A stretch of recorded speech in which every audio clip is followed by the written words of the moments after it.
중요한 엘리트들의 덕목이라고 얘기를 합니다. 이머징 이슈를 알아채는. 이제 그게 예전 말로 보면 이제 징조인 거죠. 저희들도 지금 쓰고 있습니다만. 세종실록에 징조라는 단어가 몇 번 나왔다 봤더니 이제 65회가 나옵니다. 근데 다른 실록에 징조라는 말이 더 많이 나오기도 해요. 근데 또 하나 각각의 텍스트를 읽어보면 또 중요한 차이가 발견이 됩니다. 세종은 징조라는 말을 이제 어떻게 썼냐면요. 세종실록 4권에 보니까 왕위에 임한 처음부터 놀라운 한재를 당하여 기도드리기를 간절하게 하였지만 조금도 비가 내릴 징조가 없다. 아침 저녁으로 삼가고 두려워해서 몸둘 바를 알지 못하는지라 바르고 충성된 말을 들어서 재변이 풀리기를 원하노니 대소신료와 한량, 기로는 각각 마음에 생각하는 바를 다 말하여 이때 정사의 잘못된 것과 생민의 질고를 숨김없이 다 진술하여 내가 하늘을 두려워하고 백성을 애율하는 뜻에 부합하게 하라. 그 말이 비록 사리에 꼭 맞지 않는다 하더라도 또한 죄주지는 아니하리라. 다른 실록에서도 징조라는 말이 나옵니다. 근데 대부분 이제 날씨, 기후 이런 거랑 관련이 있어요. 왜냐하면 농사가 중요한 업이었으니까. 근데 징조를 당하게 되면 이걸 기도를 해야 되나 뭐 이런 식에서 멈춰요. 근데 세종이 쓴 징조라는 말을 보면 두 가지 중요한 세종의 철학이 보입니다. 근데 하나는 뭐냐면 사실 우리가 이머징 이슈를 연구하는 이유는 뭐냐면요. 내가 무시하고 간과한 시그널이 뭐지? 그걸 알아챌 수 있는 기회예요. 사실 리더들이 제일 알고 싶은 건 뭐냐면 내가 무시하고 간과한 이벤트 혹은 이슈가 뭐야 이런 거거든요. 그런 걸 얘기해주는 참모들이 있으면 이제 올바른 리더가 되는 거죠. 그렇죠? 그래서 이 세종은 징조라는 어떤 그 현상을 목도할 때 그것을 자기가 새로운 것을 배우는 기회로 삼았습니다. 신료들한테 이런 얘기를 하죠. 내가 모르는 바를 다 얘기 좀 해달라. 그 다음에 두 번째, 제가 더 중요하게 생각하는 건요. 제가 이 밑줄을 쳐놨는데 그 말이 이런 징조가 있는데 임금, 난 이렇게 생각합니다. 그런 것이 비록 사리에 맞지 않는다 하더라도 내 너희들한테 벌 주진 않겠다. 사실 징조라는 거는 새로운 현상일 수 있어요. 그거는 과거의 원인과 결과로 설명할 수 없는 그런 것들이 많습니다. 그죠? 그러니까 새롭다는 거 아니에요? 그러면 그거를 과거의 어떤 시각과 논리로 인과관계를 잘 설명하기 힘들어요. 근데 그 얘기 굉장히 했다가 왕한테 창피당하거나 혹은 야 그거 말이 맞니? 그렇게 이제 꾸지람을 당하면 창피하잖아요. 그것을 없앤 거죠. 말이 안 맞더라도 얘기해봐라. 그러니까 우리가 알고 있는 이 지식의 틀, 저희가 이제 멘탈 모델이라고 하는데 우리가 어떤 것이 옳다 그르다 이거는 이슈가 될 만하다 아니다라는 그 멘탈 모델을 끊임없이 깨려고 하는 거죠. 사리에 맞지 않더라도 니네가 생각했을 때 의미 있다면 얘기해봐라. 그래서 저는 뭐 끼워 맞힌다고 생각은 안 하고 또 게다가 세종시대 때 과학기술뿐만 아니라 예술, 문화 이런 것까지 다 융성하게 됐던 때에는 이런 세종의 미래지향성, 변화를 관찰하고 그것을 통해서 배우려고 하는 그런 마음이 저는 충분히 역할을 했다 이런 생각을 하게 됩니다. 마지막 두 가지 슬라이드인데요. 그런 퓨처 센스 혹은 미래지향성을 갖는 게 뭐가 중요할까? 저는 두 가지 측면에서 이 얘기를 합니다. 첫째는 개인적으로 보면요. 미래를 준비하고 대비하는 태도를 갖고 있는 개인들은 미래에 대한 자아 효능감이 높습니다. 이게 뭐냐면 미래 사회에 대해서 내가 영향을 끼칠 수 있다는 믿음이 다른 사람보다 높아요. 그래서 미래 자아 효능감이라는 게 뭐냐면 어떤 환경에서도 배운다든지 또 당연시했던 것에 도전한다든지 또 새로운 행동을 고안하고 실현한다든지 또 지식의 확장과 소통에 관심이 있다든지 이게 미래 지향성, 자아 효능감을 갖고 있는 사람들의 일반적인 태도의 특징들입니다. 세종에 의해서 발견할 수 있는 것들이죠. 또 하나 올해 2018년에 나온 논문인데요. 미래 준비를 잘하고 있는 미래지향적인 태도 그런 것들이 조직의 문화에 잘 구현되어 있는 조직들일수록 혁신적 성과를 창출한다는 겁니다. 여기 이제 보면 2007년에 미래지향적 태도를 조사를 해놓고 그러고 나서 그 기업들을 저렇게 네 가지로 나눈 겁니다. 비질런트라고 하는 거는 미래를 조심하고 경계를 끊임없이 하고 하는 거죠. 미래 준비하는 기업, 그 다음에 중립적인 기업, 또 약간 위험한 기업, 또 굉장히 위험한 기업 이렇게 네 가지로 2007년에 기업들을 조사해 놓고 그것이 2015년 성과에 어떻게 발행된 성과를 이렇게 시계열적으로 추적조사한 거예요. 그랬더니 미래에 대해서 경계하고 조심하고 대비하는 그 기업들은 이익 면에서도 굉장히 높아졌고 16%, 그 다음에 시가총액에서도 75%가 높아졌고 다른 기업에 비해서 이런 것들을 저희가 알 수가 있겠습니다. 그래서 제가 마지막 단어인데요. 세종시대 과학기술의 발전은 물론 학문문화, 예술 등에서 뛰어난 성과를 얻을 수 있었던 데에는 끊임없이 장래와 징조를 살피고 대비하려는 세종의 미래지향적 태도가 큰 역할을 할 것이 아니냐, 이런 생각을 하게 됐습니다. 경청해 주셔서 감사합니다.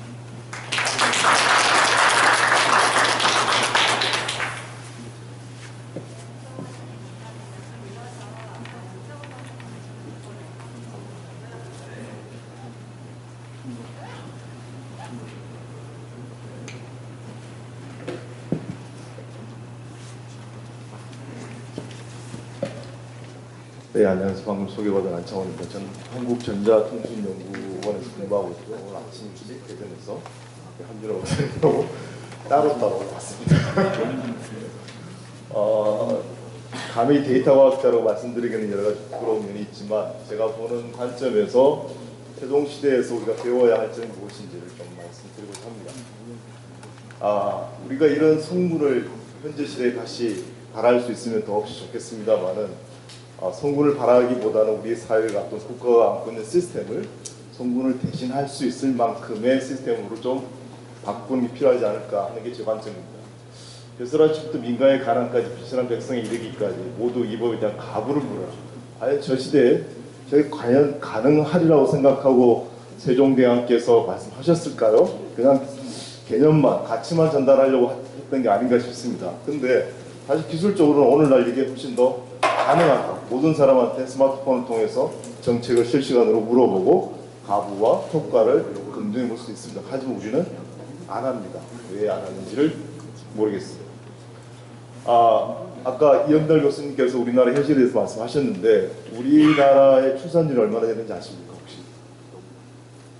우리나라의 출산율 0.9는 너무 비관하시는데 우리나라 대략 한 1.08, 1.12 과거 10년 동안에 잘 나갔을 때가 1.12고요. 못 나갈 때가 최저가 1.08쯤 됩니다. 별로 감흥이 없으시죠? 출산율 1.5 이하가 되면 사회학적으로 인종자살이라고 부른답니다. 여러 다인종 국가에서 그런 얘기를 하죠. 우리나라로 그냥 돌려놓고 우리 사회는 자살하고 있는 거예요. 개인적인 자살도 굉장히 심각한 문제지만 우리나라에 살고 있는 많은 사람들은 이 땅에서 살 수가 없다라고 사회적으로 판단을 하고 자살이라는 아주 극한적인 방법을 이미 선택을 했습니다. 이걸 되돌려야 할 텐데 어떻게 되돌려야 할지 사실은 굉장히 막막한 거죠. 그리고 저출산 고령화 사회가 접어들고 있는데 우리나라는 이미 다른 선진국과 달리 이 기간이 너무 짧습니다. 프랑스는 이미 초고령 사회가 되었지만 우리가 150년 동안 진행되었기 때문에 사회 시스템과 제도와 사람들의 인식이 거기에 적응할 수 있었지만 우리는 적응을 못할 만큼 굉장히 빠르죠. 일본이 우리보다 좀 더 긴 시간에 걸쳐서 변화 과정을 겪었는데 일본조차도 인구 1억 총활약상이라는 장관 자리를 하나 만들면서까지 대응을 했지만 스스로 그 변화에 대해서 대응하지 못했다라고 자평하고 있습니다. 사회와 개개인이 어떻게 소통을 할까요? 사회와 개개인 또는 국가가 개개인 어떻게 소통하느냐고 단편적으로 이제 답을 한다 그러면 사실 법과 제도와 정책과 규정으로 사실은 서로 소통을 합니다. 법과 제도와 규정이 모든 개개인의 일상적인 삶에 영향을 미치고요. 거기에 따라 행동한 사회 그 개개인의 그 행태의 총합이 사실은 그 사회를 규정짓고 그 국가를 만들어냅니다. 그러면 그런 관점에서 본다면 우리가 하나하나의 개개의 법과 규칙과 제도가 얼마만큼 중요한지를 따져봐야 되는 것이죠. 자, 출산을 장려하겠다는 정부의 큰 어젠다가 있습니다. 그런데 우리 국민들은, 시민들은 이렇게 반응하고 있는 것이죠. 이게 사실 굉장히 간단한 에피소드가 있었는데 행정자치부 내에 출산 지원단이 있었습니다. 그래서 각 시민들에게 좋은 정보를 제공하고자 각 지역별로 제공되는 출산 장려 여러 가지 또 지원책들을 갖다 소개를 하는 그 과정에 지역별로 가임 여성 인구수를 표시를 했습니다. 이게 굉장히 큰 도화선이 됐죠. 그래서 페미니스트 분들한테 굉장히 큰 반감을 하고 딱 하루 만에 그 출산 지도라는 서비스를 내렸습니다. 우리가 정책을 만들어 나갈 때 그 당시 세종시대와는 굉장히 다른 환경에서 한 사람 한 사람들의 감성적인 부분까지 다 고민하면서 진행을 해야 된다는 겁니다. 이게 시카고에 살고 있는 사람들의 인종 분포를 색깔로 나타낸 겁니다. 그냥 끼리끼리 사는 것이죠. 같은 인종의 사람들끼리 같은 지역에 모여 산다는 가장 명확한 현실 우리는 팩트를 봅니다. 그럼 이 팩트를 가지고 시카고에 살고 있는 사람들은 인종주의자인가요? 그렇게 우리가 결론을 내릴 수 있을까요? 사회학적인 실험에 의하면 인종주의적인 색깔이 진하지 않다 하더라도 그냥 우리가 평상시 생활할 때 거의 모든 사람들은 에너지를 덜 쓰고 살고 싶어 합니다. 별로 신경 쓰지 않고 살고 싶어 합니다. 좀 편한 사람들하고 같이 있고 싶어 합니다. 그렇게 에너지를 들이지 않으면 이거 굉장히 자연스러운 현상인 거죠. 인종주의자하고는 전혀 관계없습니다. 이런 사회적인 현상이 있는 것이죠. 이거는 개미의 집입니다. 아프리카에 살고 있는 흰개미가 지은 집인데 개미의 크기를 사람의 키로 환산하면 이 건물의 높이는 대략 2km 정도 된다는 것이죠. 개미 어디에 이 지능이 있을까요?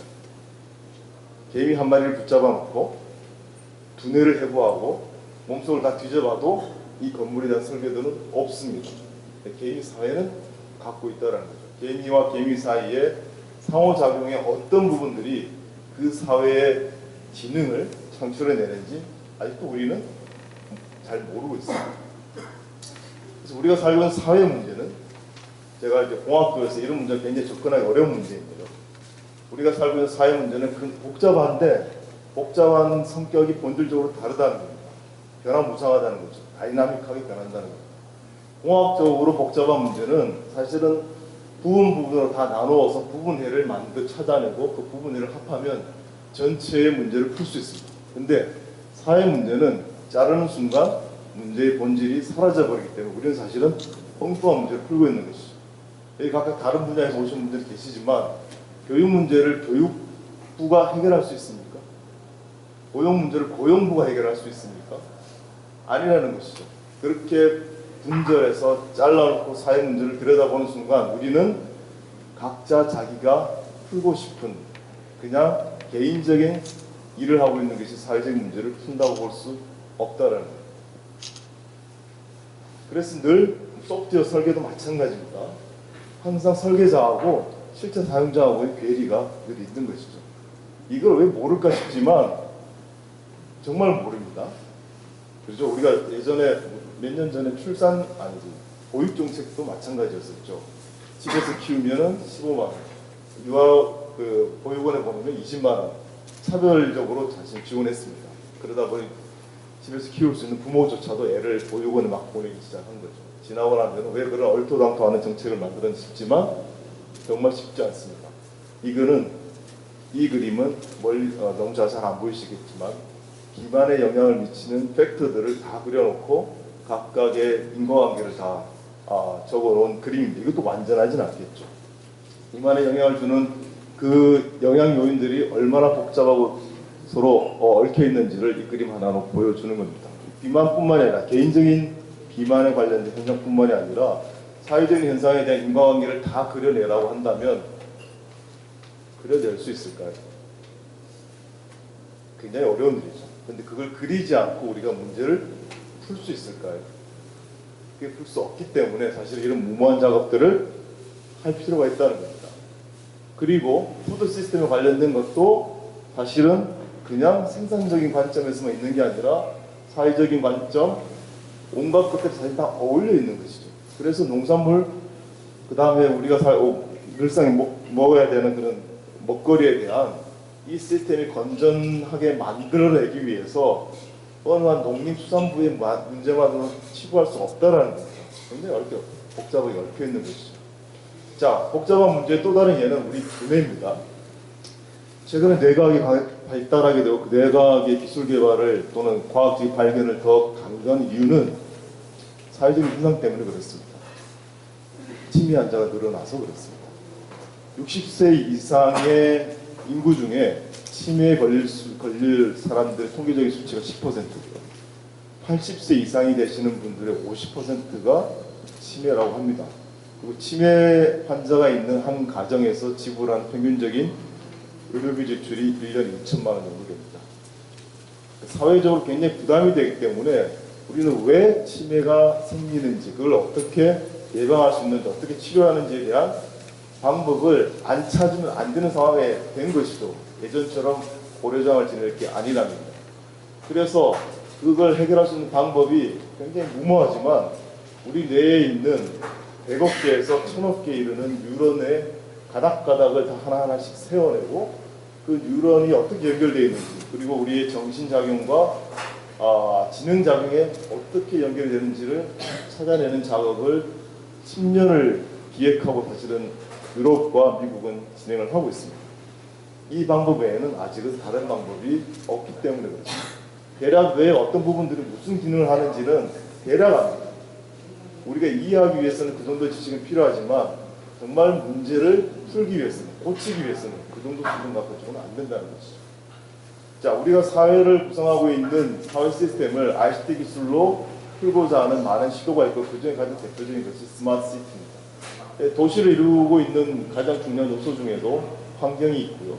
도시 인프라가 있고 그 도시에 살고 있는 사람들이 있습니다. 지금도 스마트 시티라고 얘기하면 대부분은 다 인프라를 어떻게 편리하게 최신의 기술로 도배할 것인가에 초점이 맞춰져 있지, 도시에 있는 살고 있는 사람들이 정작 행복하게 살고 있는지, 지속 가능한 삶을 영위하고 있는지에 대해서는 관심이 없다는 것이죠. 스마트 시티를 연구하고 있는 많은 분들이 사실은 공학도이기 때문에 그런지도 모르겠습니다. 하지만 이제는 이 부분에 대한 것들도 우리가 인과관계라고 얘기할 수 있을 만큼의 수준까지 지식을 확보해 나가야 되는 것이고요. 그걸 비로소 다 해부도처럼 다 만들어내야만이 도시에 살고 있는 사람들, 그 사회에 발생하는 문제들, 과연 그 문제가 무엇인지, 원인이 무엇인지, 해결책이 무엇인지를 찾아낼 수 있을 거라고 하는 겁니다. 사회와 각각의 개인을 사회와 개인 사이의 의사소통을 가장 원활하게 하는 것이 사실은 정부여야 되는 것이고요. 그 정부가 가져야 할 기본적인 능력을 세 가지로 요약한 연구 자료가 있습니다. Thinking ahead, thinking again, thinking after, 세 가지 측면이 있고요. 이게 바로 세종시대에서 면면이 거의 모든 문제들을 풀어나온 가장 문제의 기반이 되는 그 틀인 깃대성과 실험이라는 두 가지 용어로 집약이 될 수 있을 거라고 보는 것이죠. 그 근저에는 단순히 내가 이웃나라 과거 선현들의 지식을 그냥 그대로 적용하면 된다라는 막연한 기대에 그친 것이 아니라 세종대왕께서는 우리는 중국과 다르고 우리는 지금은 옛날과 다르다라는 독특한 문제의식이 있으셨습니다. 그래서 과거로부터 배우고 중국으로부터 배우지만 지금 현재 여기 있는 문제를 풀기 위해서는 새로운 방법들이 필요하기 때문에 실험이라는 방법론을 하나 더 추가한 거라고 보는 겁니다. 그럼으로 인해서 단순히 다른 게 아니라 진짜 우리의 문제를, 현실 눈앞에 있는 우리 사회의 문제를 풀 수 있는 적합한 방법을 찾아내는 유일한 방법이기 때문에 그렇습니다. 그래서 그걸 하기 위해서 제가 이제 ICT 기술을 연구하는 연구소에서 왔으니까 ICT 기술 어떻게 접목할 것인가를 간단히 말씀드리고 넘어가려고 합니다. 우리가 살고 있는 세상 굉장히 크죠. 여기 아무리 많은 사람이 있다 하더라도 사람들이 인식하고 있는 인식된 세상은 실제 존재하는 세상에 비해서 턱없이 작습니다. 그리고 인식된 세상이라 하더라도 데이터로 포집되는 것은 더 작을 수밖에 없는 것이고, 우리는 그 데이터를 가지고 그 지식을 가지고 사실은 이 세상을 이해하려고 하는 굉장히 무모한 시도를 하고 있습니다. 그렇지만 우리가 1차적으로 해야 되는 일은 데이터를 일단 서로 입체적으로 엮어야 되는 것이죠. 부서와 부서 간의 협력이 필요하다는 표현의 또 다른 표현은, 그 협력이 필요하다는 요구의 또 다른 표현은 결국은 데이터를 연계하는 것에서 출발하는 겁니다. 그리고 그 데이터는 현실에 비해서는 턱없이 적지만 우리 사람의 능력에 비해서는 너무 많은 데이터이기 때문에 그걸 사람 보고 다 읽고 이해하라고 할 수 없습니다. 그래서 인공지능 기술로 데이터를 읽고 이해하는 것을 분담시켜야 되는 것이죠. 그리고 실험하는 것을 현실 세계에 대해 우리가 그렇게 다양한 실험을 할 수 있을 만한 여유가 없습니다.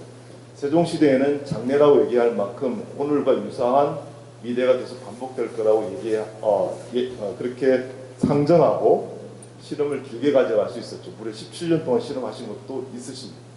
근데 5년마다 정부가 바뀌고 2년마다 담당 공무원이 바뀌는 상황에서 실험을 그렇게 오래 가져갈 수는 없는 것입니다. 그래서 가상 세계에 실제 세계와 유사한 세계를 우리가 만들어 놓으면 짧은 시간 내에 다양한 실험을 할 수 있게 되고 그 다음에 정책 결정자로부터 정책을 서로 비교 선택할 수 있도록 해줄 수 있을 거라는 겁니다. 그러한 시도를 아까 싱가포르와 비교하지 말라고 하셨는데 싱가포르는 이미 시작을 했고요. 그리고 바르셀로나 같은 도시, 가장 앞서가는 도시도 이와 같은 시스템을 구축해 나가고 있습니다. 미국의 달파에서도 소셜 사이언스 영역에서도 인과관계를 규명할 수 있는 새로운 방법론을 우리가 고민해야 될 시점이다라고 천명을 하고 물리학에서 이제 입자가속기를 만들어서 다양한 이론을 실험하고 규명해내듯이 사회과학에서도 이런 부분이 필요하다고 얘기를 합니다. 우리가 제가 이렇게 감히 말씀드려 죄송합니다만은 단순히 일기예보를 하는데 수천억을 들여서 슈퍼컴퓨터를 사용합니다. 비상이 아니라 진짜 우리 사회에 살고 있는 사람들의 삶, 사상에 대해서 우리가 데이터를 만들어내고 그 데이터를 이해하고 그걸로 우리 미래가 어떻게 펼쳐져 나갈 것인지에 대해 탐색하는 그 미션을 가진 누군가, 그 미션을 가진 그 조직을 사상층이라는 이름으로 좀 꿈꿔보면 안 될까요? 아까 이행달 교수님께서 말씀하셨는데 지금 우리나라가 갖고 있는 모든 법을 만약에 우리가 소프트웨어 코딩을 해가지고 시스템을 만든다고 하면 그 시스템 돌아가겠습니까? 서로가 자기 모순에 의해서 충돌된 서로 알고리즘에 의해서 그 시스템 안 돌아갈 겁니다. 하지만 점점 더 우리가 살고 있는 사회의 현상은 사회 그 자체가 디지털 트랜스포메이션 돼서 디지털 공간으로 넘어간다고 얘기를 하는데 그 얘기를 다른 말로 표현하면 뭐 다시 얘기할 수 있냐면 소프트웨어 코딩된다는 얘기와 똑같습니다.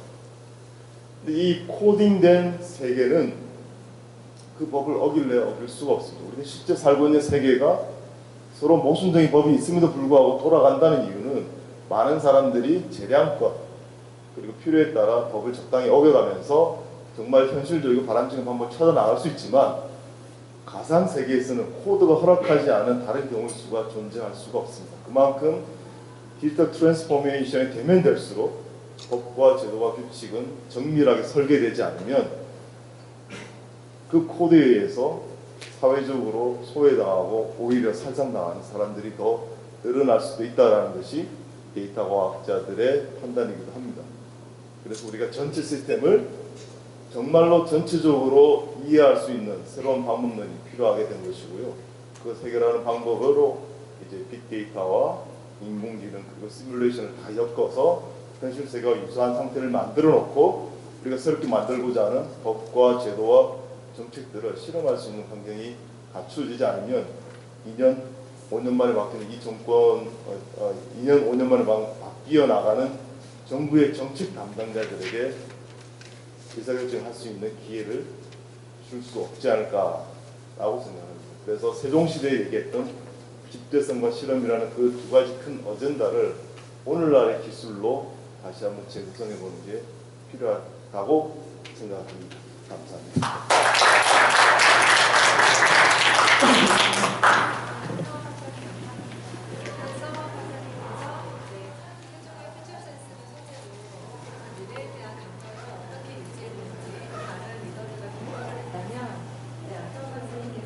그렇게 해서 센싱한 문제를 풀 때 어떻게 할 것이냐에 대한 문제를 굉장히 재밌게 소개를 해주셨습니다. 아마 이런 방식의 문제 해결을 앞으로 할 수 있게 하시는 거죠, 박사님? 네, 그럼 이어서 마지막으로 모건대학교 행정학과 권선필 교수님 말씀 듣겠습니다. 예, 방금 소개받은 권선필 교수입니다. 저는 좀 다른 방식으로 진행을 하려고 하는데요. 제가 준비한 영상 다 보여드리고 그중에 두 가지만 이야기하도록 하겠습니다. 제 자신에 대한 소개가 있고요. 최근에 우리나라에서 진행됐던 공론화위원회, 이게 바로 계속 여러분이 얘기하신 소통에 관한 얘기인데요. 시대적 과제입니다. 지금 전부 다 얘기하시는 문제고 지금 이 자리에서도 저희가 겪고 있는 문제입니다. 소통 문제. 지금 저희가 소통을 효과적으로 하고 있는지를 점검해 보실 필요가 있거든요. 소통에 관한 여러 가지 이론이 있는데 여기에 이제 우리나라에서 문제점 제기한 것들이 있습니다. 세종에게서 배우는 훌륭한 소통 사례가 있는데 그 중에 하나가 공법에 관한 겁니다. 제가 쭉 아까 잠깐 지나가면서 17년 동안 한 가지 문제를 갖고 세종이 어떻게 문제를 풀었나 하는 것이 있는데 거기에 보면은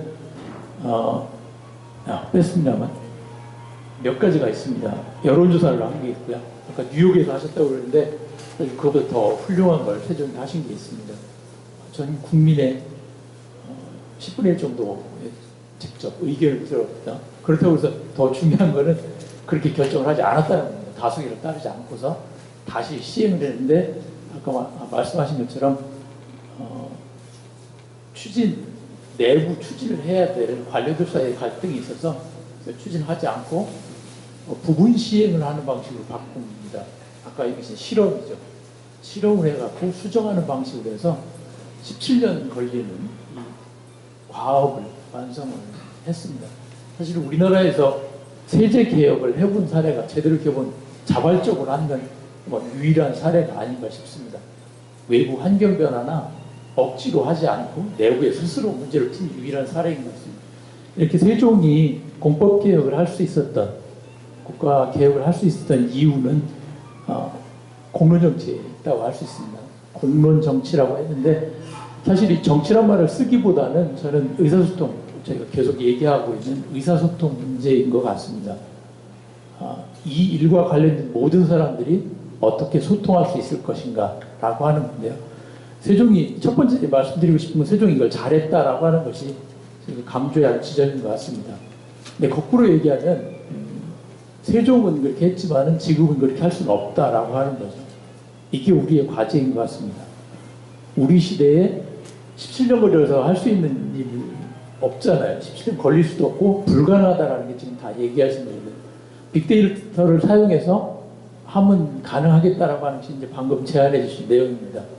새로운 과학기술을 사용하면은 소통이 훨씬 더 촉진될 수 있을 거다라고 하는 건데 거기도 여전히 문제가 있는 것은 저는 이제 두 가지를 말씀드리려면 하나는 근본적인 아까 말씀하셨던 이영달 목사님 말씀하셨던 기본적인 원칙이라고 그럴까요? 그보다 더한 가치관, 철학에 있어서 이런 철학이 있었다라고 하는 게 한 가지 생각해 볼 이슈인 것 같습니다. 조선시대 전체가 우리 500년을 지속할 수 있었던 가장 큰 이유 중에 하나는 공통된 철학 체계를 가졌다라고 하는 거죠. 그 철학 체계가 이거였던 것 같습니다. 신유학이라고 하는 또는 주자학이라고 하는 것이 조선시대 전체를 특히 지식인들 전체가 이 사고를 갖고 있었기 때문에 그 안에서 놀았지 그걸 벗어나지 못했던 것이 사실은 공론정치의 출발점이라고 볼 수 있습니다. 그렇다면 거꾸로 우리 시대에는 어떤 이런 보편적인 인간관, 보편적인 철학이 있는가라고 하는 것에 대한 탐구가 필요한 것 같습니다. 뭐 인문학적인 것도 되겠고요. 또 다른 거는 오히려 거꾸로 우리는 서로 통하지 않는다라고 하는 것 자체를 인정하는 데서부터 시작하면 되는데 그게 안 되면은 거꾸로 안 되거든요. 그러니까 우리는 서로 통하지 않는다라고 하는 것을 근본으로 철학의 근본으로 삼을 수 있습니다. 예를 들면 인도의 힌두교 철학 같은 건 그렇거든요. 다양성 자체를 인정하는 것부터 출발하기 때문에 인도에 가면 그렇게 엄청나게 많은 신상들이나 종교가 존재한다는 겁니다. 모든 종교의 어머니라고 부르니까요. 이 부분이 이제 우리가 탐구해야 될 부분인 것 같습니다. 또 한 가지는 이거는 넘어가겠습니다만 세종식 정책 참여 저는 이렇게 정책 결정이나 정책 참여라고 말씀드렸지만은 의사소통을 할 때 기본적인 방식에 대한 논의가 필요합니다. 의사소통의 기본 틀. 아까 계속 저희가 얘기를 했던 이 문제는 개인 단위나 기업이나 국가나 다 똑같다고 생각을 합니다. 그 보편적인 패턴을 어떻게 발견하느냐의 문제인데요. 이 패턴이 아직 논의가 안 되니까 계속 반복되는 면이 있다고 생각합니다. 특히 사회적으로는 이 네 가지 요소가 저는 이제 세종식 참여적 정책 결정을 하면서 발견된 게 이 네 가지를 발견했습니다. 사람에 관한 거고요. 첫 번째는 누가 참여할 건가. 두 번째는 그걸 끌고 나가는 조직을 어떤 식으로 가져갈 건가. 그 중에 한 가지가 첫 번째는 본인이 세종이 초기에 단계는 했었습니다. 조직 본인이 이걸 리딩하고 기존 조직을 가지고 하려고 했었는데 그게 안 되니까 공법상정서 나오는 것을 다시 만들어서 했거든요. 어쨌든 조직이라고 하는 것이 일관되게 나타난다라고 하는 점입니다. 두 번째는. 세 번째는 이제 과정인데 그 흐름이 문제를 먼저 제기하고서 답을 찾아갈 건지 반대로 답을 내고서 어떻게 풀어갈 건지라고 하는 것 자체가 과정의 설계거든요. 이 과정적 사고가 같이 들어가야 되는데 이 과정적이라고 하는 것을 세종은 알고 있었던 것 같습니다. 그래서 이걸 수시로 바꾸는 걸 보면 답을 먼저 주기도 하고 문제를 내기도 하고요. 답을 풀어갈 걸 어떻게 할 거냐 이렇게 하는 것뿐만 아니라 이 문제를 어떻게 풀어갈 거냐 이 질문이 다른 겁니다. 이거는. 이 과정을 보면 그게 있더라고요. 그래서 전체로는 17년 동안 문제가 풀렸다고 하지만 그 17년 과정을 자세히 들여다보면은 이 순서를 바꾼 걸 볼 수 있습니다. 답을 내놓고 이걸 풀어라 하고 신하고 얘기하는가 하면 문제가 생겼으면 이게 뭐가 문제냐고 물어보는 게 질문이 똑같이 다르거든요. 그래서 그런 과정을 갖고 있다라고 하는 것이 이제 중간에 좀 발견이 됐습니다. 그래서 이 논의도 우리도 필요한 것 같다는 생각이 듭니다. 그리고는 이제 시행과 수정의 문제죠. 역시 이 세 번째와 연결되는 부분이기도 한데요. 어떤 때는 결정을 시행하고 수정했는가 하면 수정을 해나가는 과정을 통해서 결정을 만들어가는 식으로 그렇게 했습니다. 이게 여기서 제가 결정과 시행이란 말 앞에 있는 과정과 다른 걸 쓴 거는 중간에 있는 세 번째에 있는 과정이라는 얘기는 글자 그대로 사람들이 어떤 식으로 참여하느냐라고 하는데 마지막엔 결과를 얘기하는 거거든요. 그 과정이 어떤 결과로 나오는지 이 과정을 통해서 더 많은 사람이 참여하게 되는가 하면 반대로 과정을 통해서 사람 참여 숫자를 줄여가는 방식으로 갈 수도 있습니다. 그래서 이 네 가지 틀이 저희가 어떤 문제를 논의할 때 한번 깊이 생각해 봐야겠다 이런 생각을 하게 됐습니다. 그러니까 저희가 지금 이 자리에서 논의하는 방식을 갖고 보면은 누가 참여할 건가 여기 계신 분들이 참여했는데 저희가 하는 얘기는 국가 전체 얘기를 하고 있거든요. 여기에 엄청난 갭이 있습니다. 따라서 이 단계를 넘어갈 때마다 다음에 어떤 요소들을 가져갈 건지가 필요하거든요. 그리고 지금도 저희가 논의는 과정을 가져가고 있는데 이렇게 다양한 얘기를 하면 결론이 나올 거라고 생각하는데 사실 그렇지 않죠. 한 번도 그걸 생각해 보지 않았습니다. 아까 이걸 시작할 때 그 얘기를 하셨는데 거의 모든 우리나라의 회의나 논의가 이걸 정리를 못하고 있습니다. 사실은 세 번째, 네 번째 얘기를 첫 번째, 두 번째는 많이 이해를 하고 계신데요. 세 번째, 네 번째 얘기를 이해를 못하고 있는 것 같다는 게 이제 제 생각입니다. 그래 이 세종의 공법 개혁에 대한 논의를 자세히 들여다보면서 세 번째, 네 번째를 하는데 첫 번째, 두 번째를 이용해서 세 번째, 네 번째 풀어야 되거든요. 참여자들이 어떤 조직을 가지고 할 때 이 세 번째, 네 번째를 어떻게 가져갈 건지라고 하는 걸 같이 디자인하지 않으면 사실상 의미 있는 참여자들이 또는 사회 영향력에서 의미 있는 것이 나오기 어렵겠다 이런 생각을 하게 됐습니다. 왜 이런 생각을 했냐면 사실 제가 이런 회의를 여러분 지금 학술회의나 이런 거를 지난 10년 동안 다양한 방식으로 진행을 했습니다. 수업도 저는 교과서 없는 수업, 가르치지 않는 수업 이게 제 기본 방식입니다. 교과서 없는 수업, 가르치지 않는 수업을 어떻게 할 것인가 이게 필요하다고 생각해서 계속 실험을 해봤는데요. 그런 지난 10년 동안 경험을 하면서 결론을 다양하게 내보는 그런 회의들을 다양하게 디자인을 해서 진행을 해봤습니다. 그러면서 느낀 것 중에 하나는 아까 말씀드린 그 네 가지가 어떻게 구성되냐에 따라서 다른 식으로 나타난다는 거예요. 이 네 가지가 어떤 식으로, 그저 한 가지가 아니고요. 네 가지가 다 참여자들의 문제가 아니고 참여자들이 무엇을 원하는가, 시행과 수정을 그 자리에서 어떻게 할 건가를 같이 가져가는 것이 결론을 낸다라고 하는 그런 경험을 제가 했기 때문에 이제 그런 말씀 드립니다. 예를 들면 지금 같으면 저희가 참여해서 얼마 전에 있었던 토론에서 제가 진행한 방식으로 한다면 이렇게 끝을 이 자리를 끝낼 수 있습니다. 각자 오늘 지금 오전부터 들으신 거 가지고 머릿속에 떠오르는 단어 한 가지씩 얘기해 보자. 전체가 얘기해 보면 금방 우리가 뭘 배웠는지 그 자리에 나옵니다. 공유를 할 수 있죠. 거기서 공통점을 뽑아가지고 이 벽에다가 4개만 골라서 붙이고서 그 모임을 가지면 됩니다. 관심 있는 모임. 그런 식으로 디자인을 하지 않으면은 효과적인 다음 단계로 나가는 것이 이루어지지 않다라고 하는 걸 제가 발견했습니다. 이게 우리 사회에서 우리 한국 사람들이 갖고 있는 또 다른 문제 때문에 새로운 방식의 의사소통, 이 툴과 설계가 필요하다는 것을 경험을 해서 이런 말씀 드렸습니다. 요약해서 말씀드리면 세종이 그런 걸 한 것 같다. 두 번째는 우리 시대는 그게 잘 안 된다. 왜 안 되냐면 사람도 너무 많고 과정도 복잡하고 아직 그런 경험이 없기 때문에 그런 것 같다. 근데 그런 경험을 만들어 가려면 말씀드린 4가지라고 하는 새로운 측면에서 모든 걸 봐가지고 재설계하는 것이 필요하겠다. 이런 생각입니다. 예, 고맙습니다.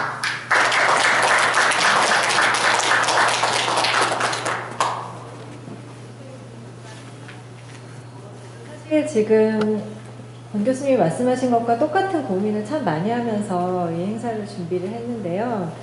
그래서 일단은 오늘의 시간은 내가 만난 세종에 관한 생각을 한번 나눠보자. 그리고 그걸 뭐 세종에 대해서만 얘기하는 게 아니라 내 분야에서 하고 있는 고민하고 한번 연결을 해보자.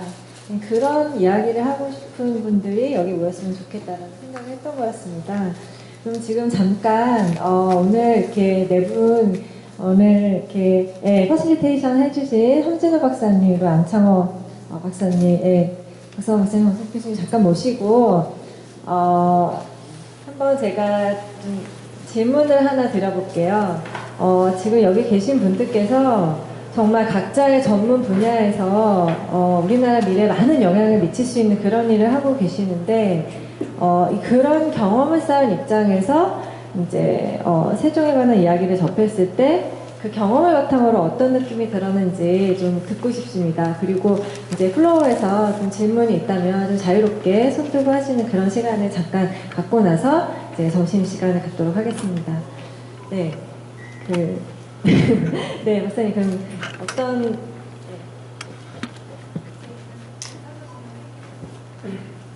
예, 앉으면 안 보이실까요? 앉을까? 세종을 제가 사실 박현모 교수님을 알기 전부터 세종 책을 갖고 있었어요. 지금 절판이 돼서 구하실 수 없습니다. 온라인 버전밖에 없습니다. 그러니까 또 소통하기 전에 봤을 때 하고 하면서 보고 나서는 대단한 분이시구나라는 걸 깨달았습니다. 그러니까 굉장히 배울 게 많구나. 저희가 피상적으로 알던데 하고 깊숙이 보니까 또 굉장히 다르더라고요. 그리고 두 번째는 사실 세종 방식하고 비슷한데요. 그럼에도 불구하고 그때하고 지금은 또 다르구나. 그러면 지금 우리가 할 것들은 뭔가. 사실 여기 계신 분들이 저희 같이 과제를 하고 있는데 저희가 과제 이름이 미래사회에서 협력적 설계입니다. 설계하면은 그때와는 다른 사회 설계 기법이 필요하겠구나라고 생각을 했습니다. 그래서 저희가 세종으로부터 한 80%, 그리고 20%는 저희가 개발할 수밖에 없구나라는 생각을 했고요. 저희가 80%는 거저 먹은 거죠. 그렇죠? 그런데 아까 말씀하셨지만 세종은 집대성을 하셨어요. 집대성은 뭐냐면 자기가 구할 수 있는 것 최대한 구하고, 그렇죠? 그럼에도 불구하고 거긴 답이 빠진 부분이 있다는 것으로 자각을 하셨는데 우리는 둘 다 안 하는 것 같아요. 집대성도 안 하고 남의 얘기를 안 봅니다. 안 보고 이제 박현묘 교수님 말씀 그 백서 같은, 그쵸? 여태까지 전체 모아갖고 하는 거 안 보고 또 다른도 인정을 안 해요. 미국 거 뭐가 맞아? 뭐 유럽, 핀란드 거 갖고 오면 우리 될 거야라고 생각하는 두 가지 모순을 아무 생각 없이 범하고 있다라는 생각을 했습니다. 세종을 만나면서요.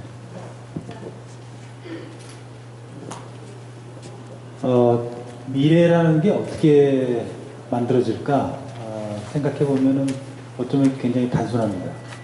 현재의 조건에서 현재 꾸는 꿈을 실현하면 이제 그게 미래가 되는 거죠. 가능 미래하고 선호 미래, 뭐가 가능하지? 그 조건 하에서 우리가 어떤 꿈을 꿔야 되지? 이것을 잘 접목을 하면 이제 그게 저희들의 미래가 된다.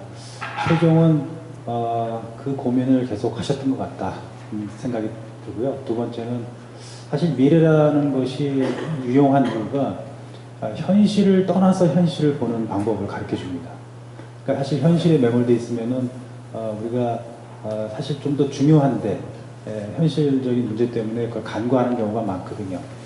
그래서 현실을 떠나서 현실을 보는 방법, 미래라는 거울을 통해서 현실의 문제를 다시 조명하고 이게 더 조만간 중요한 문제가 될 텐데 그걸 왜 우리가 깨닫지 못할까, 뭐 이런 메시지를 줄 수 있는데 세종은 그런 거를 하셨던 것 같아요. 뭐냐면 경연, 그러니까 옛 사람들의 얘기를 통해서 일단 현실을 떠나는 거죠. 그래서 옛 사람들이 봤던 그 시각들을 먼저 토론하도록 한 다음에 그 다음에 현실에서 우리가 문제가 더 중요한지, 어떤 게 더 중요한지, 어떤 걸 우리가 간과하고 있는지를 재조정하는 과정에서 미래를 더 잘 준비할 수 있도록 한 것이 아닐까, 그런 생각을 해봤습니다. 네, 제가 느꼈던 말 중에 가장 인상적인 것은 세종께서 정치란 정의를 할 때 백성이 하고자 하는 일을 잘 되게 하는 것, 제가 정확한 어딘지 잘 모르겠습니다만 그렇게 말씀을 하셨다고 합니다. 왕이. 사실은 우리도 지금 잘 장악하지 못하고 있는 것 중에 하나가 뭐냐면 우리가 살고 있는 사회가 셀프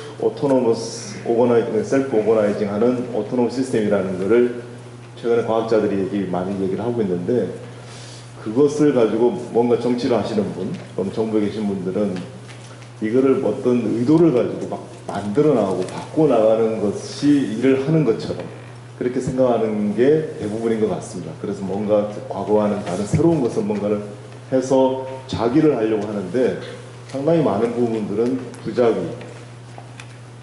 안 해야 될 일을 찾아내는 것이 더 중요하고 그냥 자연스럽게 시민들이, 사회가 자발적으로 운용해 나갈 수 있는 그런 환경을 만드는 것을 그 당시에 군주가 표방을 하고 그걸 정치로서 이렇게 실현하려고 하셨다는 것 자체가 가장 인상이 깊었고요. 그렇게 하기 위해서 사실은 집대성과 실험이라는 두 가지 큰 방법론을 쓰시지 않았나 생각을 합니다. 훨씬 더 우리가 방법론으로서는 오늘날 우리가 더 용이하게 쉽게 활용할 수 있는데, 그 가치가 사실 사회를 바라보는, 정부와 사회를 바라보는, 정부와 시민을 바라보는 그 가치 체계가 그 당시보다도 못하지 않나 하는 생각이 들어서 바꿔 나갔으면 좋겠습니다. 예, 제가 이번 발표를 준비하면서 또 그동안 세종과 관련해서 공부하면서 가장 확실하게 볼 수 있던 것 중에 하나는 잘 듣는 왕이 있다라는 거죠. 말하기보다 듣는 걸 정말 잘했다라고 하는 겁니다. 그 듣는 숫자가 아까 말씀드렸지만 그 전 국민 여론조사를 당시에 전 국민 대상으로 여론조사를 해갖고 그걸 본인이 듣겠다라고 하셨고, 그 들은 내용이 단순히 예스냐 노가 아니라 디테일하게 쭉 실록에 나와 있습니다. 세부적인 거. 어느 지역에서 뭐라고 얘기했다, 어느 지역에서 뭐라고 얘기했다. 그것뿐만 아니라 그걸 이제 정리를 해내셨다는 뜻이거든요. 이 다양성을 다 들은 다음에 그거를 정리해내기 위해서 여러 가지 방법을 사용을 했습니다. 가장 초보적인 정리가 예스냐 노 둘 중에 하나를 정리하는 거거든요. 조금 더 나가면 둘 중에 그 안에는 가끔 몇 가지가 있다, 5가지, 6가지씩 해서 10가지가 중요한 게 있다, 이렇게 정리할 수 있을 거거든요. 그게 두 번째 단계 정도 되는 것 같습니다. 우리 한국 사회는 둘 중에 하나거든요. 예스냐 노. 근데 예스 안에도 종류가 있고 노 안에도 종류가 있어요. 그건 두 번째 수준이거든요. 근데 거기서 조금 더 나가면은 그러니까 말씀하신 것처럼 이 예스 안에 있는 거 구성 사이에 서로 영향을 주고받는다는 걸 발견하게 됩니다. 예스를 구성하고 있는 것 중에도 노랑 비슷한 게 있고, 노를 구성하는 예스와 연결된다. 서로 연결되는 시스템적인 사고까지 하게 되거든요. 그게 이제 3단계쯤 될 것 같습니다. 근데 문제는 그 다음에 또 있더라고요. 우리가 안다고 해서 다 하는 게 아닙니다. 아는 거하고 하는 거하고는 전혀 다른 거거든요.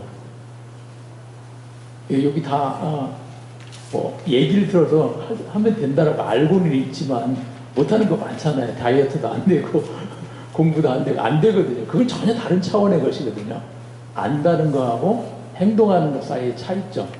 이거를 아셨기 때문에 이거 아까 말씀드린 순서를 뒤바꾸는 걸 할 수 있었다는 생각을 합니다. 근데 어디서 이런 키를 얻었냐면요. 왕이 되시고 나서 첫 번째 불러가지고 나를 가르치라고 하는 경연을 했을 때 대학을 갖고 했더라고요. 대학에 이런 얘기가 나오거든요. 그래서 이 기본 정말 첫 번째 그 대학, 우리나라 대학에서 대학을 안 가르쳐서 대학이 제대로 안 됐다고 얘기하시는 분이 있는데 정말 그런 것 같습니다. 이 대학이 가르치고 있는